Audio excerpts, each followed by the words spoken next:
Hello friends, welcome to Gopika's kitchen. இன்றைக்கி நம்ம கோபிகாஸ் கிச்சனில் ரிப்பன் பக்கோடா எப்படி பண்ணுறதுன்னு பார்க்க போகிறோம்.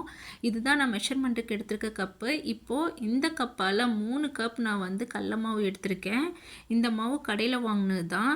இந்த மாதிரி சலடை வச்சு நல்லா இந்த மாவை சலிச்சு எடுத்துக்கோங்க. இப்போது நான் அதே கப்பால் 1 கப் பொட்டுக்கடலையை மிக்ஸி ஜாரில் சேர்த்து நல்லா நைஸாக பவுடர் பண்ணியிருக்கேன். அதையும் சலடை வச்சு நம்ம நல்லா சலிச்சிக்கலாம். இப்போது அதே கப்பால் 1 கப் அரிசி மாவு, இது கடையில் வாங்கின அரிசி மாவு தான். இப்போது 3 கப்பு கடல மாவுக்கு 1 கப்பு பொட்டுக்கடலை மாவு, 1 கப்பு அரிசி மாவு சேர்த்துருக்கோம். இப்போது இதோட நான் காலையில் ஊற வச்ச மிளகா, ஜீரகத்தெல்லாம் சேர்த்துக்க போகிறேன். நான் இன்றைக்கி ஒரு 10 காஷ்மீரி ரெட் சில்லி, 8 நார்மல் காஞ்ச மிளகா சேர்த்துருக்கேன், 2 டேபிள் ஸ்பூன் ஜீரகம், 2 டேபிள் ஸ்பூன் சோம்பு சேர்த்துருக்கேன், 3 கட்டி பூண்டை தோலை உரித்து சேர்த்துருக்கேன். இப்போ இதை எல்லாத்தையும் நம்ம மிக்ஸி ஜாரில் சேர்த்துக்கலாம்.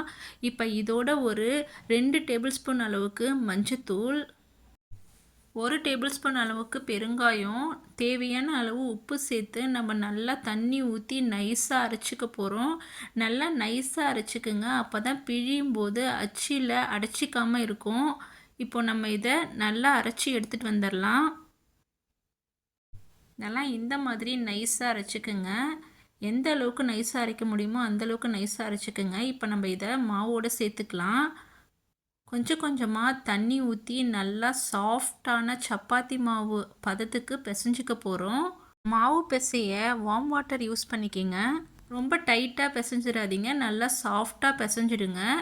இப்போ இதோட நீங்கள் பட்டரோ கீயோ இல்லை ஹாட் ஆயிலோ எதுவுமே சேர்க்க வேணாம்.